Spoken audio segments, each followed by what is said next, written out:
the oldest references that we have found till now. It is in the Sabra Bhashya.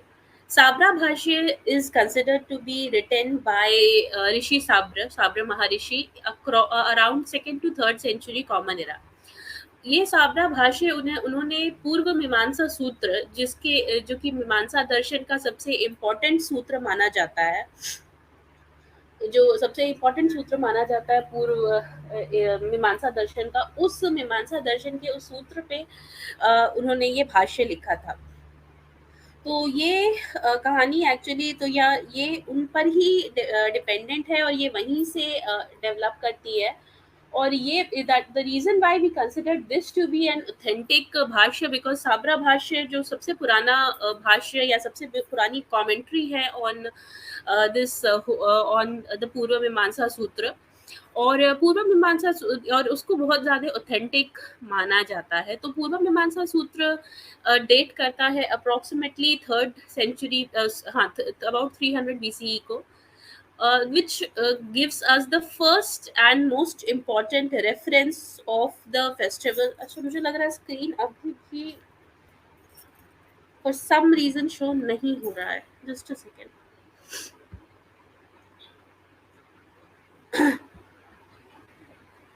मुझे okay, हाँ, अभी आया शायद।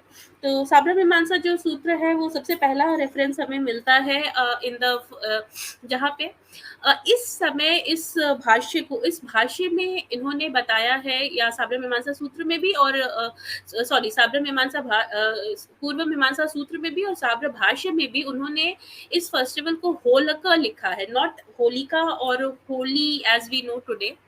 उन्होंने उसका रेफरेंस या उसका नाम होलिका लिखा है, और ये होलिका से ही उन्होंने पूरी की पूरी वसंतोत्सव होलिका, ये दो चीजें तो यहाँ क्लियर हो रही है कि ये उत्सव की तरह मनाया जाता था, और ये होली आई मीन ये वसंत ऋतु का ही था। So that makes it pretty clear कि ये इसी फेस्टिवल की बात हो रही है और इसको होलिका ही कहा जा रहा था।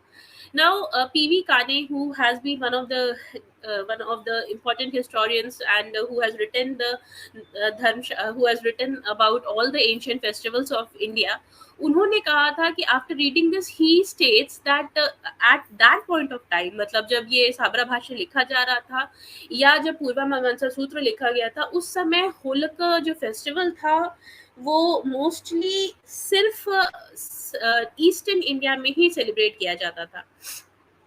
उस ज़माने में that was not very common to be used, that was not very commonly followed in other portions of the country like excuse me, थोड़ी मेरी आज मेरी sorry, I'll really apologize for that, मेरे इसमें मुझे थोड़ा सोर थ्रोट हो गया, तो थोड़ी आवाज़ कट रही है मेरी बार बार।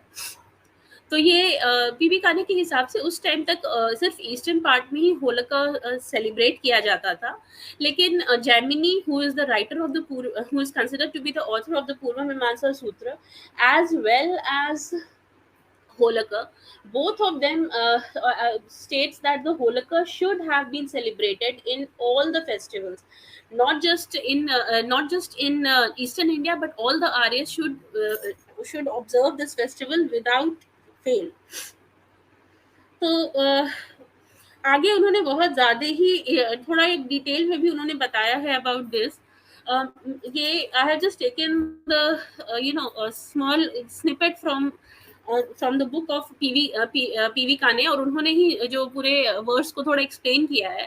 तो वहाँ पर ही उन्होंने जिस तरह से लिखा है वो उन्होंने बताया है कि ये होलिका धरण की एक पूरी बात की जाती है, होलिका धरण, और उसके बाद साबरा भाष्य में बहुत डिटेल में होलिका की प्रैक्टिस भी बताई गई है। अगेन, रंग खेलना was not definitely something which is mentioned at least in these texts, लेकिन यहाँ हमें सिर्फ बहुत डिटेल में इस फेस्टिवल के बारे में पता चलता है। Now, if we come to the next major important place where we have found this reference, तो ये है कथक गृह सूत्र। कथक गृह सूत्र is again a pre-Christ era text, कम से कम अराउंड फर्स्ट सेंचुरी BC के आसपास में ये कथक सूत्र बनाया गया था। और ये जो कथक गृह सूत्र है, ये इसमें भी हमें एक रेफरेंस मिलता है अबाउट अ सूत्र which is called the rock Holika. अब राका होलिका, अब ये सिर्फ एक रेफरेंस है कथक गृह सूत्र में, बहुत डिटेल में ये नहीं बताया गया है उसके बारे में काठक गृह सूत्र में। लेकिन फिर भी ये वर्ड जो राक गृह होलिका है, इसको अलग अलग समय पर अलग अलग लोगों ने एक्सप्लेन किया है।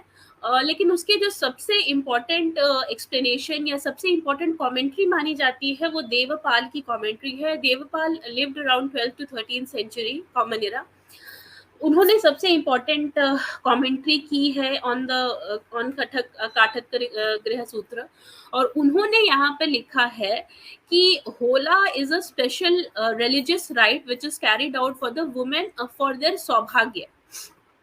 अब अगेन यहाँ पे उन्होंने चीफ डेटी जो है इस फेस्टिवल का, उसको कहा है कि ही इज मून, और फुल मून को राक कहा जाता है। तो ये देवपाल के हिसाब से जो चीफ डेटी है इस फेस्टिवल का, वो मतलब एक ये फुल इन सेंस की वो फुल मून है और वो राक है। Now there are two major things which we can consider over here. सबसे पहली बात तो ये कि there is a clear relationship between Raka, that is full moon, and the festival of या रॉक होलिका जो फेस्टिवल है उसमें। अब इसका मतलब एक चीज तो क्लियर है कि ये फुल मून के दिन ही ये सेलिब्रेट किया जाता था। और इससे क्लियर हो जाता है कि दैट इज, जो कि आज हमारी होली होती है वो भी पूर्णमासी के समय ही होती है। तो इससे एक बात तो यहाँ पे क्लियर हो जाती है। उसके अलावा जो जो सेकंड मेजर बात यहाँ पे क्लियर होती है, that it is about that it is only the people, that is it is only considered by the married women। तो ये दोनों चीजें काफी हद तक क्लियर करती हैं that we are speaking about a similar festival like Holi which is currently observed in the country।